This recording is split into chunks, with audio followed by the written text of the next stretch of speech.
You're now listening to the Garage Guys Fantasy Sports Podcast.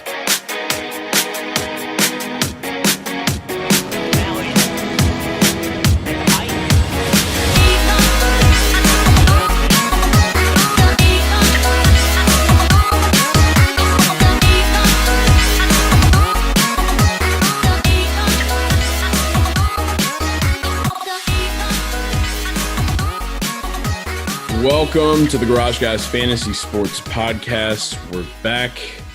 I'm joined this fine Monday with Mr. Matt Sells and Dan Malin from Fantasy Alarm. Cover the NASCAR content over there. Got some baseball stuff coming up for you guys as well. And as always, the show is brought to you by Drip Drop. I don't have any Drip Drop with me, but Drip Drop RS was invented to treat dehydration in the most challenging circumstances. It's used by doctors, athletes, anyone in the medical profession. It's used by firefighters. It's used by the garage guys. Literally anything and everything you need covered. If you drank a little bit too much one night, you need to drink some Drip Drop. They got you covered. All you got to do is go to www.dripdrop.com. Use promo code GarageGuys20 to get 20% off your order. Do it now. Rip it and drip it. Let's go. All right, guys. Kansas. We just wrapped up Kansas. Denny Hamlin wins again. It came down to the wire between Harvick and Hamlin. Was this predictable? And Kez, I guess I have to throw him in there Truex were in it too. Harvick kind of faded. Yeah. Harvick found the fade in the end.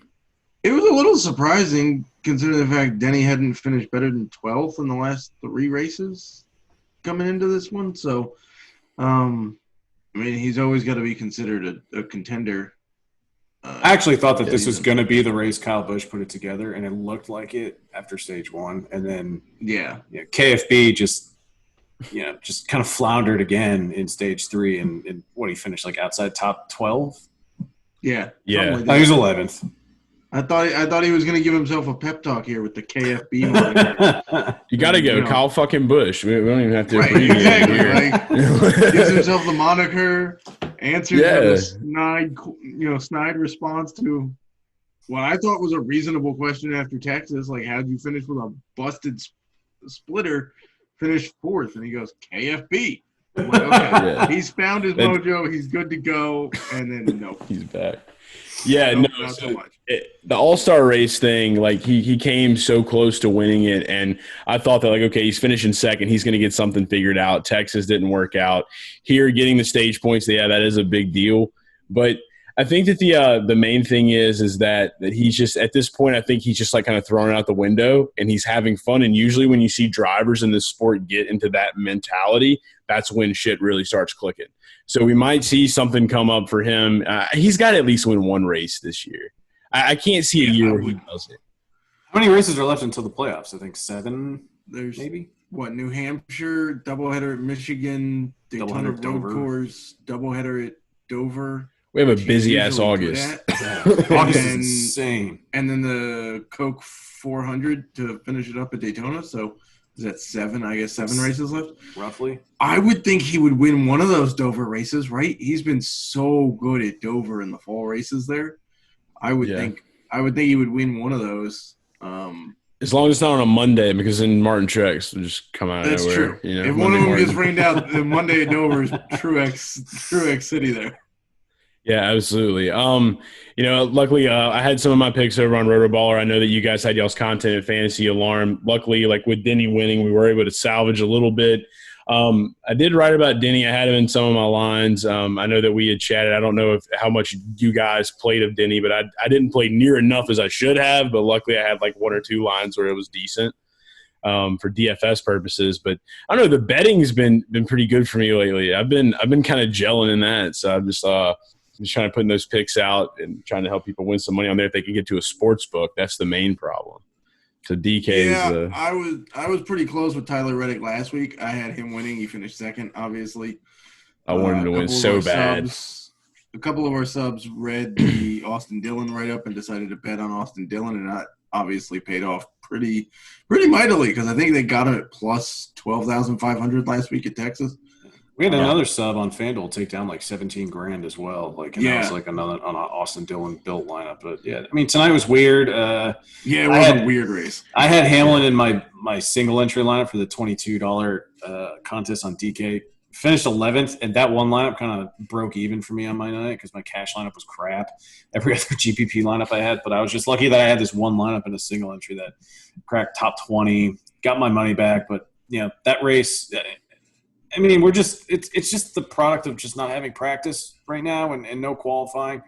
I am getting a little tired of just kind of knowing where guys are going to start and how I can kind of build my lineups before the lineup's even set. So, but yeah, I won't complain about getting my money back, but God damn, I do miss practice and qualifying. So does KFB. Exactly. And later on this episode, after we recap this, we actually Drew and I got to sit and talk with Corey LaJoie. We talked to him a little bit about practice and qualifying and what that means to him and how that's kind of affecting everybody in the garage. So great interview.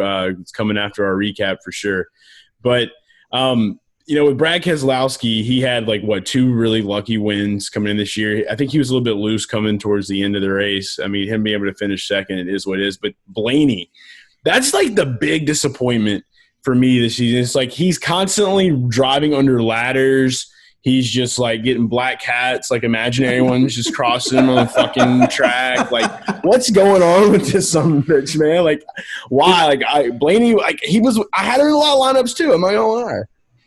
No, I was very heavy on him. Yeah. He's just looked so good at mile and a halves as well. And the first stage he looked solid. I think he started 4th, and he quickly got up to 2nd. And then just 3rd stage. I had to take my dogs out at some point, so I missed the 2 big wrecks in stage 3. I don't know what the hell happened to him, but finishing 20th when this was a perfect setup for him, it was a mile and a half. Yeah. I mean, going into the week, it was shocking. Going into the week, he was a bit contrarian of a play for me because his history at Kansas hasn't been great. No, it sucks. He's flashed top 5 speed last year and then crashed out with a tire rub and whatever. But at mile and a half this year, he's been phenomenal. And I thought Chase Elliott was going to be great this week too because we had him picked to win.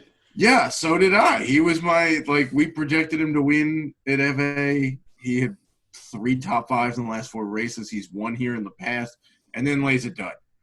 And it's I just don't. And then Denny somehow figures it out again.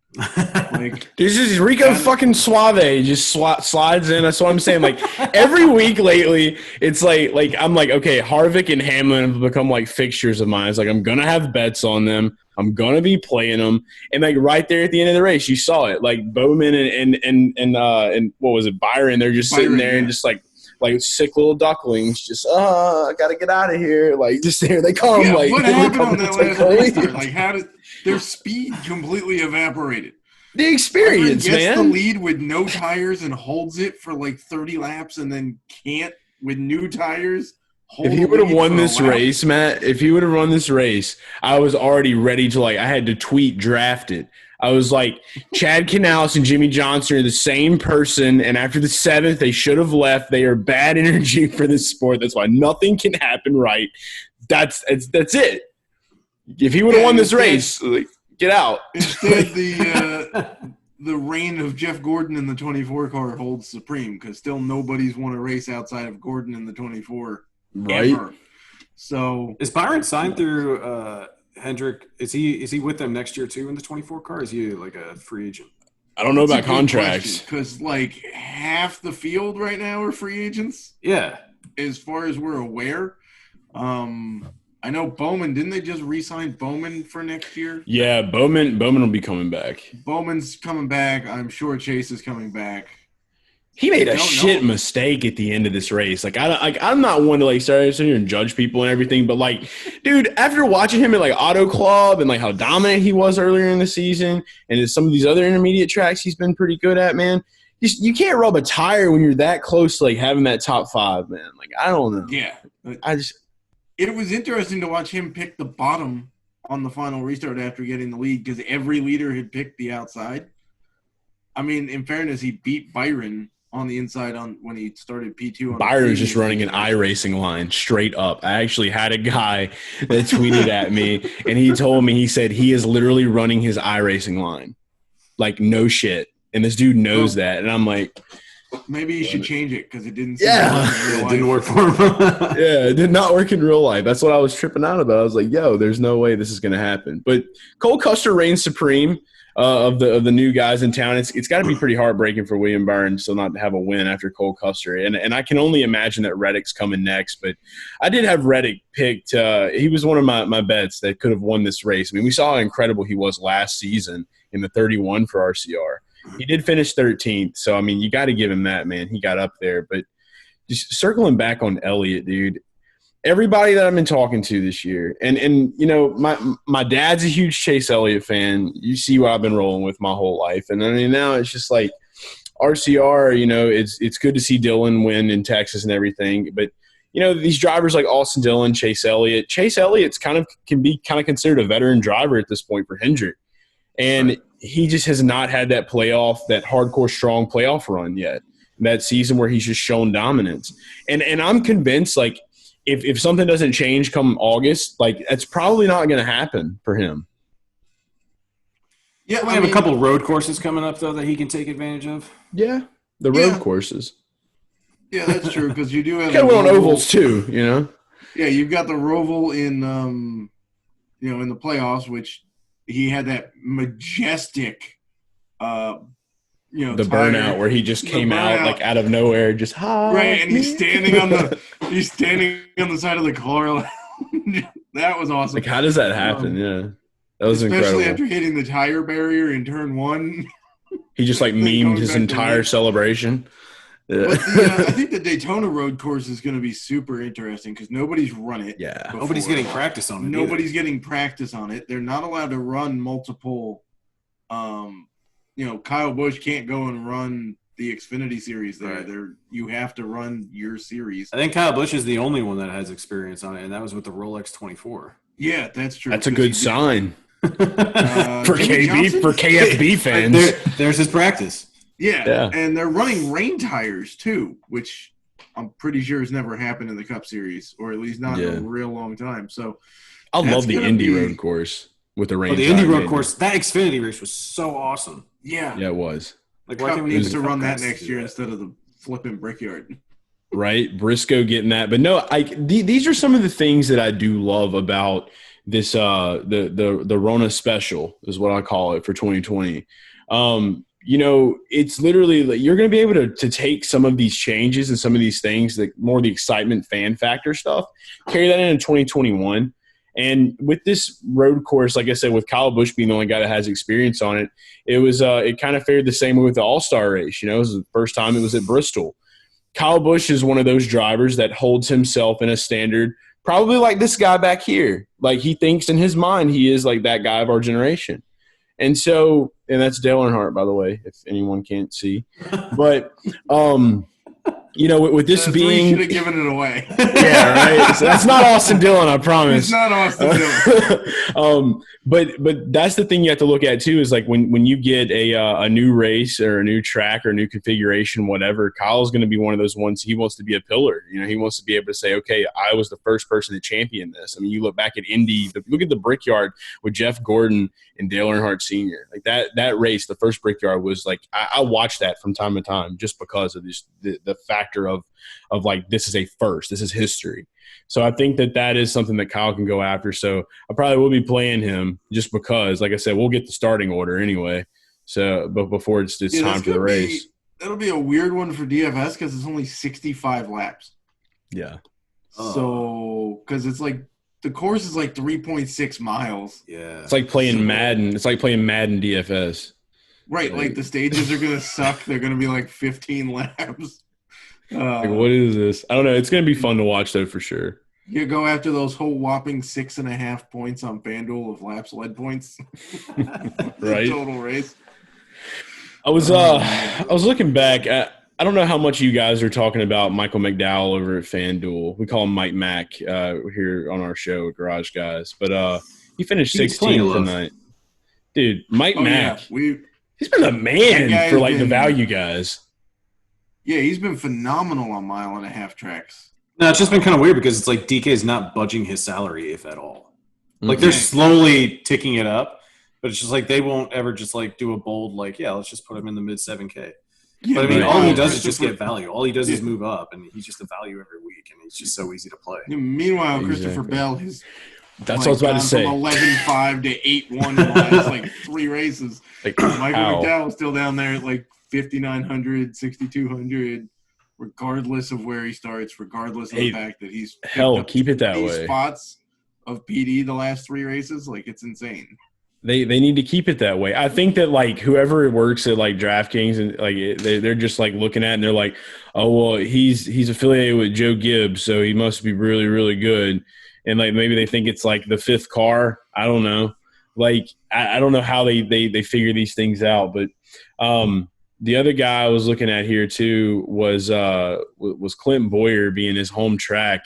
I really would love to see him get here. He finished 14th, and he was bitching earlier on Twitter, earlier in the week about how he just can't get a good starting spot. He's always falling in these areas.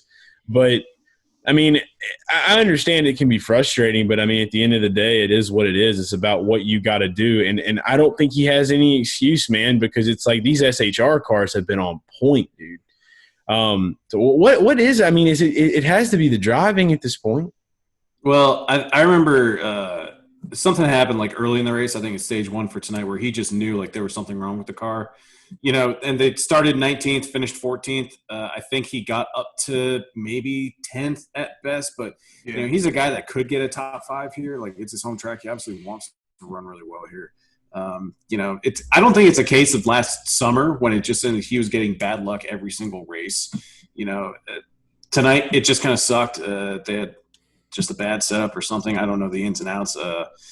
But yeah, it definitely sucks. Because Matt kind of got me into NASCAR about 2 years ago, and I've been dying to see a Clint Boyer win. I'm dying to see Clint Boyer just watch him celebrate for days on end on social media. I want to see like the Martinsville was fun. I remember the Martinsville. Yeah. He won. I brought this up on our podcast this week. I was like, by the way, this is kind of a pseudo off week for NASCAR because there's not another race for a week and a half. Yeah. So could you imagine if Boyer wins at his home track and then has a week and a half? He just goes on a bender. Because like 2 years ago, he won at Martinsville. There was an off week following that, and then he won at Michigan, and there was an off week following that one. So he was only winning. That's like Gronk. That's like Gronk's Super Bowl win after like for 2 weeks. You know what I mean? Like that's that kind of a party. Yeah, so exactly. But I don't know. But it was like I said. It's just one of these days. It's got to happen. I would hope to see it happen before he ends up rolling out. But you never know. But like I said, seeing Joe Gibbs cars, except for Kyle Busch, all inside the top 5. Eric Jones top 5. Martin Truex, Denny Hamlin first. Looking at those things. Couple more things to talk about, too, before we roll into the interview with Corey. Did want to say Ryan Preece did not finish last place again. Well, congratulations, Ryan. He took a hell of a lick, though. He did. I'm glad he's safe. Like I said, I waited until I saw him get out of the car before I took my fun shot on Twitter. Wasn't it the 4th straight race that JTG Doherty finished last, though? Yes, this is the 4th race because of Stenhouse, where I was making lineups. It was a fire. It was a fire. It was not a He was a good play. He was a good play. He wasn't that bad of a play. I liked him too, and then his car caught fire, and I'm like, oh great. It's like great job, but dude, he had the swag that man possesses. I don't know. Did you see NASCAR Chasm say the only guy to pull off 4 hairstyles in the same haircut? Right. The dude. No, like, look. The tweet. It's hilarious. He's got a picture of Stenhouse, and he's got like. He needs the Kroger sponsorship on his head. Here. He's got a mullet going in the back. It's like nicely trimmed up here, and then there's something else going on over here. I got to check that out. Dude's got an Adidas shoe for a hair, though. Like, he's got it rocking. I don't know how to explain it. But shout out to Stenhouse. That's our man. Shout out to Nacho Fries. But, yeah, Ryan Preece, I couldn't pull myself to play him just because of that. But it came down to Ryan Preece and Corey LaJoie, and I think it's only fitting before we do roll into the interview. I do talk about Corey. Super proud of Corey. Started 31st, finished 21st. So he gained 10 spots. And you'll see in the interview when you guys listen to it, he predicted his finishing spot. He actually did better, so shout out to him for that. He predicted. I'll let the interview get there, and you guys will see. But he ended up being a really good play. Did you guys have a good bit of LaJoie in your lineups? Had a little bit of LaJoie. I did, but then I also screwed myself with playing a lot of Ryan Preece, so I wasn't as smart as you to avoid the Preece train this week. Starting 35th, I thought it was just too easy not to, but a little bit of LaJoie. Had a ton of Ty Dillon, and that paid off because he finished 15th. Yes. Ty we was also like talk the about big Daniel one. Suarez finishing in the top 20. I forget about him sometimes. He's like the state of Idaho. I wrote him up, and I'm like, by the way, if you want like a contrarian cheap play, Suarez has actually moved up like 7 spots a race. Well, it's because he's just avoiding all the wrecks. Okay, Yeah. but I mean, yeah, I agree. Like it's still value, and he's still moving up. But he finished in the top 20, so I got a little bit of a soft spot for Daniel Suarez. I think he got a raw end of the deal. What was his ownership percentage? I have to know. Do you know roughly? On DK in the Chrome Horn, it was 7.7%, which was a little Not higher bad. than I thought it would be. That was very good. It's still not bad. That's No, not bad because I mean, like if you're Ty playing and it- Preece and Corey, they were.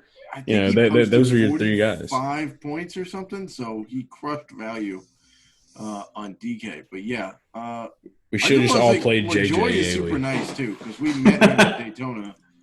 We met LaJoie at Daytona last year. Yeah, he's a really cool guy. When Dan and I went for the Coke Zero Sugar 400, super nice dude. Met him in the garage area, just pleasant as can be, and frankly rooting nothing but the best for Corey LaJoie and hope he gets some better rides here coming his way. Maybe not the 48 like he tried to slide the letter to I'll slide in Hendricks DMs. I mean, come on. Yeah, I mean, I'll he slide in slid all into the Hendricks DMs for him. DM basically. Yeah, he knows it, dude. There's really like he is one of the most down to earth guys that I've met, like at the track, and had a little bit of time to hang out with. So, it's always great to get to talk to him. But Dan, Matt, thank you guys so much. And again, where can our listeners follow you guys at?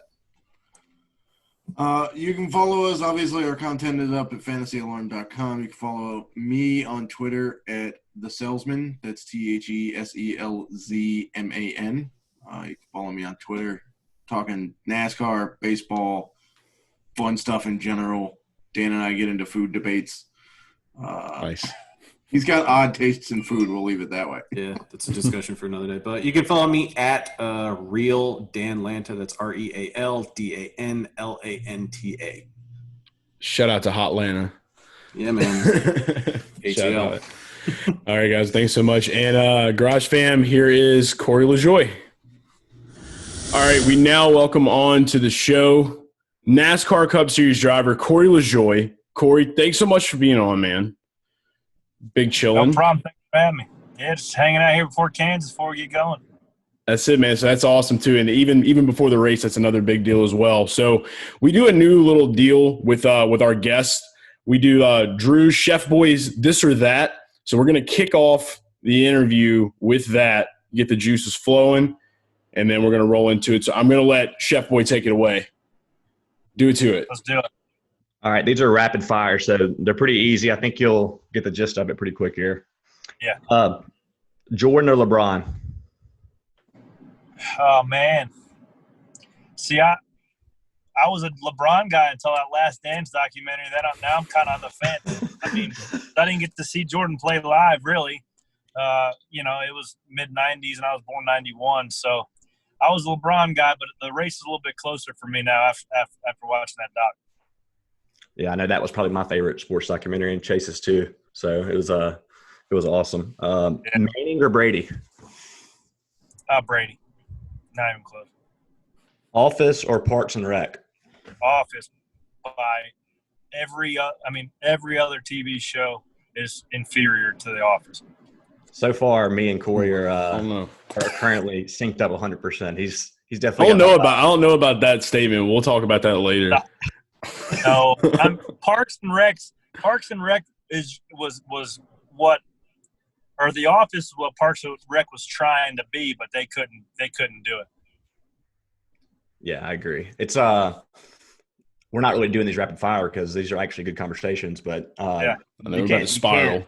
It's coming. You can't beat Michael Scott, Dwight Schrute, and Jim Halpert trio. That's my favorite. That is trio. agreed. I will agree on that. All right. Fair. Marvel or Star Wars? Marvel. Not a Star Wars guy. Okay. Are you a do-it-myself guy or delegate and manage? I'm gonna do it. I'm gonna do it myself. And I think a lot of the times that's what gets me in trouble sometimes. 'Cause I try to do something that I'm not capable of doing when I should ask probably for some help. Yeah, for sure. Favorite sport to watch on TV, not counting NASCAR?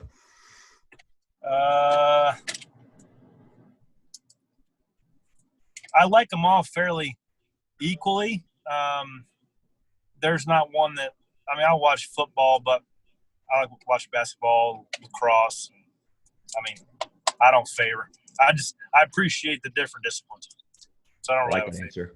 You're the first person to give that one. Favorite sport to attend in person? Say that one more time, sorry. Favorite sport to attend in person? Probably a hockey game. I mean, the hockey is very similar to racing, in which you have like the experience being at the track or at the rink is way better than watching it on TV. So hockey is my sport to go to. This may come as no surprise, but you and Cole Pern had the exact same answer. Well, he's probably got a damn hockey rink in his backyard. That's what I'm saying. That's what it sounded like. Yeah, I've been to a few Preds games this past year, and they were incredible. It's my first time going to a hockey game, so people turned up over some hockey. Oh, for sure. A couple more, then we're done. Favorite, or never mind, I already asked that. Daytona or Dega? Man, they both have lots of pros. It's now, if I were a fan, Dega, October, Boulevard.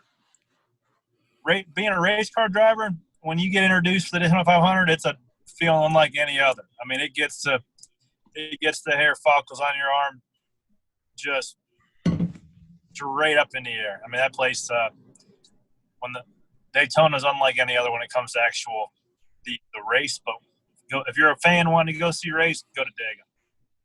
Gotcha. I've done Dega. I have not done Daytona yet, so that's on my list. Pageantry of Daytona is like he's saying, it's just like the pageantry of it all. It's just next level. Yeah. I mean, it's kind of like Fenway versus the Yankee Stadium. I mean, like you got one's kind of dirty, but like it's historic and you want to go. The other one's a little bit proper, more so. And you know, there's lots of good for both of them for sure. Gotcha. Last three here. Best friend in the garage that's a Cup Series driver. Probably Logano.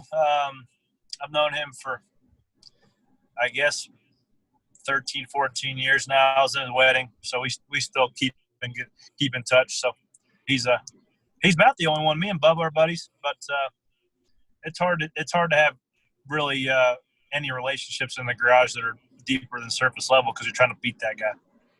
Shout out to Joseph L. Yeah, for sure.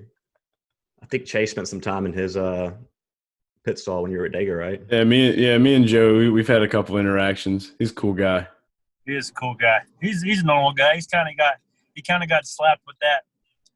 He kind of got slapped with that silver spoon label when he came in, you know, for some of the positions he was in. But the guy's a champion. He's taken hold of the opportunities he's had, and you know, he's a normal guy, just like us three here talking. Like, absolutely. You just need to help me put a pair of pit vipers and a mullet wig on him at Dega. I think he's got to do it. Well, he doesn't really cut loose because ever since he's been like the next NASCAR phenom. So he's always been beating his head like, this is what you have to do, this is what you have to look like, this is what you have to say. So he'll cut loose when, you know, he knows there's no camera around and there's no strange eyeballs watching him. You know, he's not scared to cut loose, but you will not see a pair of pit vipers nor a mullet. For one, Joey doesn't have enough hair on his head to cut it into a mullet to begin with, so he's in bad shape in that regard. Oh, God. We're going to have to loosen him up, Chase. I feel like Joey's We are. It's got to happen. It's got to happen. We're going to do it, man, eventually, over time, with the help of Corey. Maybe. Yeah. I try. He's a tough one to crack for sure. I mean, now he's got 2 kids. You never know. He could just throw throw in the towel with the image, and he might actually people might see the cool side of Joey more so than they normally have. Absolutely. Yeah, for sure. All right, last two. This one might be the same answer as last one, but hypothetical scenario, you're restarting first with 2 laps to go, and who do you want to be next to you, like from a competitive standpoint, who would be the most enjoyable to beat? Denny Hamlin. I can't wait to talk about that. I like it. I could have guessed that answer, but I thought you might go with Joey since y'all were friends. And then the last question, and this one, be careful on this one. I'm not sure if you're married or not, so that's why I say be careful. Blondes or brunettes?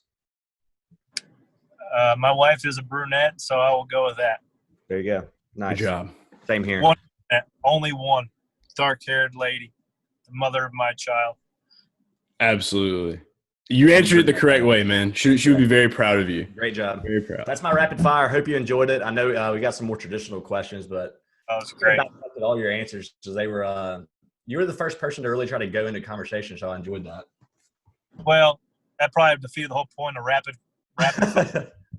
No, this was great. We slowed it down. I enjoyed it. I like talking about. Absolutely. So you're sitting out right now getting ready for the Kansas race.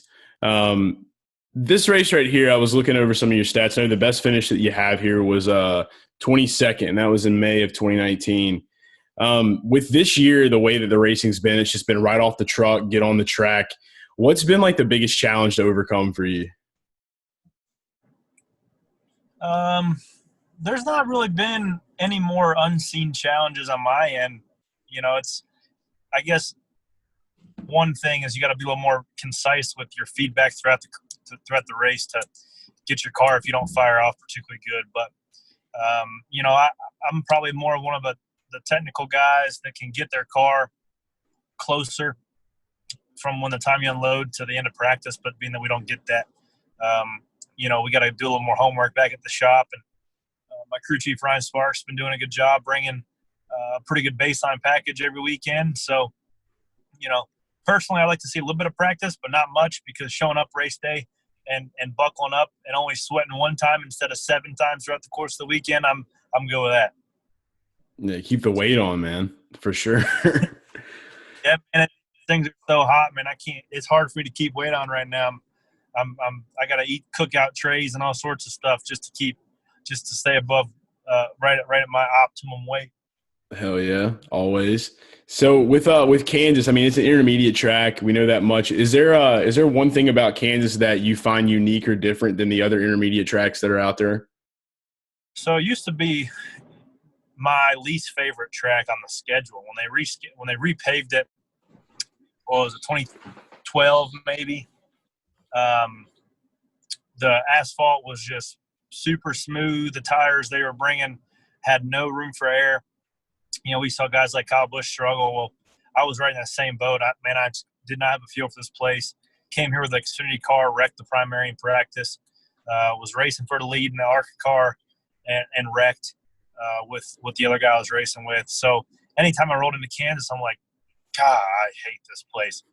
But the more it gets weathered and the more it gets bumpy over there in turn 3 and 4 over the tunnel, it gets some characteristics and it gets some character where you can move around and that bottom lane will be good for a while. Then it'll start migrating to the top. And now that you can race multiple grooves, it's actually one of my favorite mile and a half. Nice. So going into this race, coming out of it, I mean, just kind of getting away from the racing in general, like you said, you've already made the statement about, you're a dad now. Being a race car driver and a dad of you have a 1-year-old boy, or has he even made one yet? 4 months. 4 months. How's that treating you, man? A lot of work, bro. Wait until you're good and ready to have a kid. I don't know if y'all have kids or not. I've got a 5-year-old, so I've been there. Okay. Yeah, you better be good and damn ready when that thing comes out to make sure you don't have anything left you don't want to do in life. I'm waiting. Yeah, man. Yeah, he's holding out. He's holding out for sure. But yeah, it's I know on my end, doing Garage Guys and everything like that. It's been awesome to have him growing up with it all, because he's trying to get him to come to races with me and stuff like that, and always just keeping him involved too. And I know that's one thing you have to look forward to is, your little guy getting older. And I'm sure, are you looking to put him in racing, or is it something you're wanting to push him into, or are you just going to let him do what he wants? We'll see. I mean, I'm sure my dad will have him on some little big wheel or something with some sort of battery power. But I think the landscape of racing and motorsports is going to look so much different here when, in the next 18, 20 years, there's no telling which direction it's going to go. So, whatever it is, he wants to play sports. I played baseball all the way through high school and was pretty good at it. So, if he's got something he wants to put his effort towards, I'll support it 100%. It doesn't really matter what it is. Absolutely, man. Corey, I got one for you. So a little bit more of a trendy topic, or what's talked about right now on Twitter, is the no qualifying and no practice. So just your thoughts on it, where you stand, and, or do you not care? Maybe that's your stance. Well, I would like to see a little bit of practice. I don't want the race to be won or lost at the shop. They already are won or lost at the shop. That's the cliche saying. But at least if you miss it, you can come to the track and work out some bugs in a couple practice sessions and get your splitter platform right, and just, do some of the basics to get your car driving halfway decent. So my ideal schedule would be show up race day morning and have 2 30-minute practice with like an hour break in between, not even an hour, 30-minute practice, 30-minute break, 30-minute practice, and then your last practice would be your official lap, and that's how you essentially qualify. That's how they line you up for the race and get after it. Yeah, I know, absolutely. That's been a big deal for a lot of drivers. I mean, look at like Kyle Busch. I think he's been very vocal about it on Twitter, coming out and saying, that's one thing that he needs. And I think that they're definitely going to take some things. Like I personally feel like NASCAR is going to take some things from this year, because it's been kind of exciting to see the changes and how everything's kind of evolved just for the situation. So I can honestly see them taking some things, but I don't think that they're ever going to truly be able to get rid of practice and qualifying. Like, and there's some people that are calling for it. But what I do love is the fact that it's like, it's Thursday. We're recording this right now. This is Friday's episode, but it's a Thursday, and you're about to hit a Cup Series race. And then the Wednesday night racing, come football season, man, could be huge for the sport. How much would you have to shift things around if they did move to doing more Cup Series races in the middle of the week? Not much. I mean, this is my job. I work 1 day a week, really. Granted, I do stuff, watch film and debrief and all that good stuff, simulator sometimes, about every other week. But generally speaking, this is my 1 day a week job. So if they tell me to be somewhere at midnight on at Tuesday afternoon or whatever, I'll be there. It doesn't really matter to me. And it's good, particularly this weekend we have off. My little brother's getting married on Saturday, so it'd be cool to be a part of that. And I think, like you said, out of necessity, NASCAR's had to do some things with scheduling, just because there was no other options. And I think it kind of got NASCAR out of the age-old habit of, well, we've always done it this way, so we're going to keep doing it this way. Well, now when it comes to fans at the racetrack, or how many days we have to be here at the track, or qualifying, or even practicing, there's lots of things that we thought was an essential element to the show. Turns out it wasn't that essential. So I'm interested to see what NASCAR keeps the way it is right now, or starts adding back some of the stuff from old. Absolutely. I got kind of a unorthodox question, but a lot of what Chase and me do here on this podcast, there's a big element of fantasy NASCAR. And I know for me, I was, growing up, I was in high school and I played all the major sports, but I knew nothing about NASCAR. And about 5 years ago, I got into the daily fantasy stuff and made a good bit of money. And that's kind of what brought me into the sport. And I've become much more than a fan from the fantasy perspective. And now I just enjoy it as a sport. Do you have any thoughts on, do you like the fantasy aspect? Do you play fantasy sports, or do you think that's a good way for NASCAR to be marketing it? Or maybe they need to do a better job? Just getting your overall thoughts on fantasy. I think it's great for the sport. I don't personally play because I don't think I'm really allowed to. I don't think I'm allowed to bet more than like $200 or something, or be paid back $200. I don't really know how it works, but I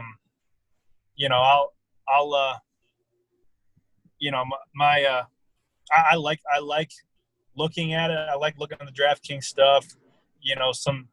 Some buddies will ask me certain things, right? And I'm not allowed to give away a whole lot of information, but my opinions on certain things, who's going to be good certain weeks. If I could play, I'll tell you what, if I could play, I would be in pretty good shape financially, but being that it's my job, I don't want to get Pete Rose, but Yeah, there you go. I'll worry about some that. MJ finagling, When you get those questions, you need to just refer them to us. There we go. All right. Do that. Just hit us up on the down low. The Hamlin thing, we had to bring it up. It was fun. I love the fact that you straight up called that man Dennis, because I don't know how big or popular that is, in the garage area or what, but I literally just call that dude Dennis in my articles half the time on Rotoballer just because. And then to see you do that was epic. So, I mean, your whole deal about it, though, about the car and the money that goes into the car, I mean, I see your side of it 100%. And for somebody to sit there and say I would love to honestly see you guys do a car swap and see what happens. I really would. So I mean, how has it been in the garage with him? Well, we don't see each other a whole lot. I don't see anybody. I mean, I literally just sit in my car, then I go change, then I'll go buckle up. So, I mean, we're not friends. I'm not going over there and playing basketball, drinking cold beer with him anytime soon. I mean, we're on two different pages. He's, doing his thing. I'm trying to do mine, but he has no clue the grind that goes on when you don't have the stuff to work with like he does his whole career. I'm not saying that he hasn't worked for it and earned the position he's at, but to not really understand, I told him when we had our little meeting there, it's like, you wouldn't last 2 weeks doing what I do for the amount of money I get paid.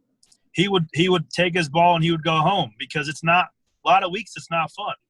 A lot of weeks you have to take a 30th place car and figure out how to go run 27th with it. When he unloads and doesn't have a race winning car, he's hoping it blows up and riding around, and he packs it in and quits on his guys. So, that's what it is. I'm down for a rivalry, but at the end of the day, he's still driving a Gibbs car, and I'm in a 28th place car. So there's not a whole lot of sense of holding on to something that's, he has the capabilities of beating me each and every week. The last couple of weeks we beat him at Martinsville. We beat him last week at Texas. So anytime the 11 finishes behind 32, don't be surprised. I mean, I'm a pretty happy camper. Oh, yeah, you're going to be having a field day, man. No, we're with you, though, man. And, we were talking about it, the fantasy aspect and everything. I actually wrote about you this week on Rotoballer. I got you in a lot of lineups. I'm wishing for the best. And I'm sitting nothing but good Zoom energy over the airwaves right now. It's on its way to you, man. All right, so take it, soak in it, bask in it. We're going to make it happen. But, Corey, thanks so much, man, for being on the show. We appreciate it. Best of luck out there. And again, this airs on Friday, so we might as well just go ahead and do this right now. All right, we're in the future right now. The race is over. Corey, how was this race, man? How do you feel about it? Went well. I've been telling everybody all week that I think we're going to finish 23rd. So we'll see if I jumped in my DeLorean and went to the future and did this podcast and told you exactly where I finished. So starting 31st, I think we're going to end up 23rd. So we'll see. Maybe some guys will wreck and we'll be a little better. But right now, I just got a feeling, man, 23rd. All right. Well, that's great because I've already tweeted on Twitter. You go look at my Twitter account. I've already tweeted the DeLorean. I was like, I got to go to the future. I'll be back. So this is what I was going to the future for. So it happened. Perfect. All right. Perfect. All right, brother. Thanks so much for being on. We appreciate you. Yep. For sure. It's the garage guys. It's the garage guys. It's the garage guys. It's the garage guys. It's the garage guys. It's the garage guys. It's the garage guys. It's the garage guys.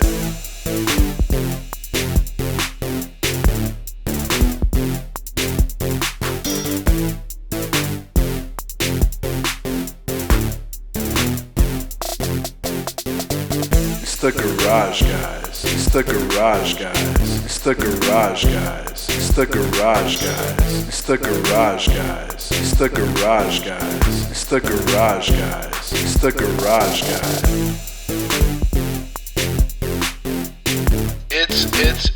It's the garage guys.